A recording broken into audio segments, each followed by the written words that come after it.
Striking the ball, skill introduction.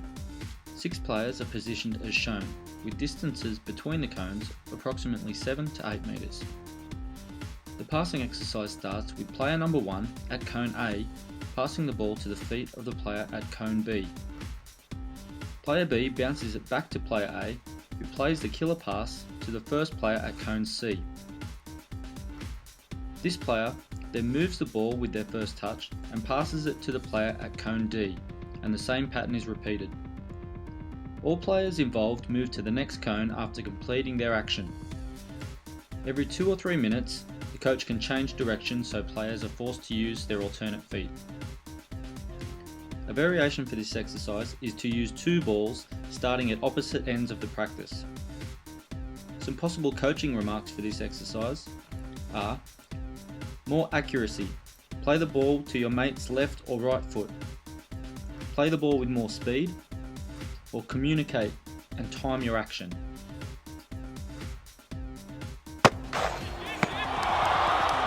Striking the ball, 4 versus 2 exercise. This exercise focuses on keeping possession of the ball while trying to play the killer pass between the 2 defenders. A concluding competition for this positioning exercise could be to count how often the players can play a successful killer pass between the defenders. It is important the coach changes the 2 defenders every 2 minutes so that everyone gets a chance to defend.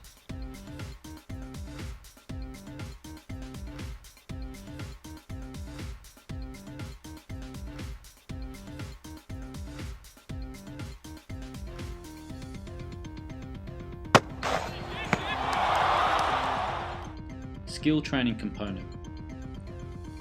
This is a 3v1 killer pass exercise consisting of 9 players. 2 grids of about 12 metres by 12 metres, separated by a middle grid of about 12 metres by 5 metres, are used for this exercise. 3 teams of 3 players with different coloured bibs, with 1 team in each grid, including the middle channel. The coach positions themselves centrally next to the middle channel, grid B. The game then starts with the coach passing to a player in either one of the channels labelled A or C.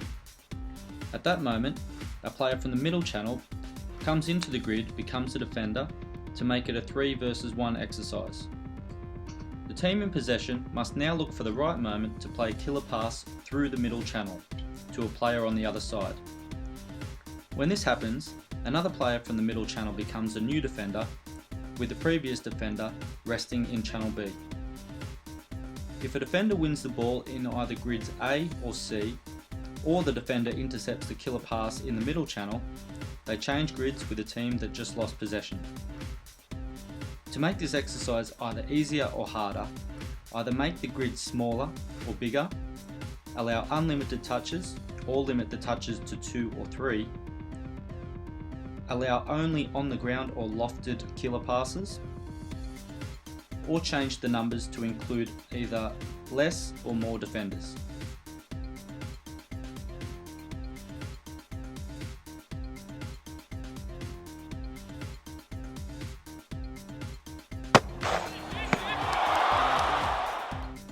Striking the ball, skill game.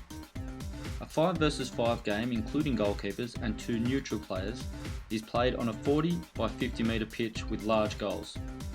It is divided into 2 grids by a small 5 metre killer pass zone.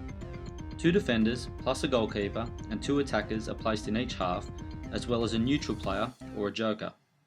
All players must stay in their designated grids. The game starts in grid B with a yellow plus a joker playing in a 4 versus 2 situation against 2 white players. They must try to play a killer pass through or across the middle zone to a yellow player or the joker in grid A. If the white players intercept the ball, they can score immediately. The yellow players plus the joker in grid A try to score against the 2 white defenders plus the goalkeeper in a 3 versus 3 situation. If they score, the game starts again in grid B. If they lose the ball to the white team, the game continues or restarts in grid A with the white plus a joker playing 4 versus 2 against the 2 yellow players. Players are to change roles every 3 to 5 minutes. Some possible coaching remarks may be: focus on properly playing 4 versus 2 first. Look for the right moment to play the killer pass. The right moment is when you are facing forward and make eye contact with the players you want to pass to.